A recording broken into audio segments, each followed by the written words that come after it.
కొంతమంది చెప్తారు ఈరోజు మంచి రోజు కాదు, సో వారు ఏం చేస్తారు, ఆ రోజు ఏమీ చేయరు.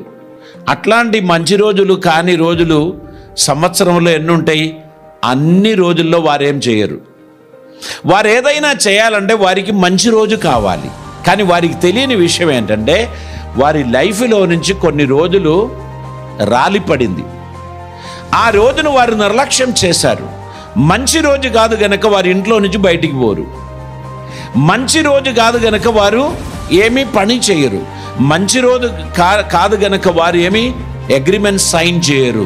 మంచి రోజు కాదు గనక వారు చాలా నిరుత్సాహంగా ఉంటారు. కానీ గుర్తుపెట్టుకోండి, ఇది యెహోవా చేసిన దినం. ఈ దినం అందు మనము ఉత్సహించి సంతోషించాలి. గనక క్రిస్టియన్స్ ఎవరు కూడా ఈరోజు మంచి రోజు అనే మాట మీ నోట్లో ఈ సంవత్సరం ఎత్తరు. దేవునికి స్తోత్రం. Every day is precious, every day is wonderful, every day is important. ఈరోజు చాలా ప్రాముఖ్యమైనది. ఈరోజు దేవుడు నాకు అప్పగించిన పనిని నేను ఖచ్చితంగా తుదముట్టిస్తాను అనేటువంటి ఆలోచనతో దేవుని సన్నిధిలో మనం నడిచినట్లయితే ఖచ్చితంగా దేవుడు మన జీవితంలో కృప అనుగ్రహిస్తారు.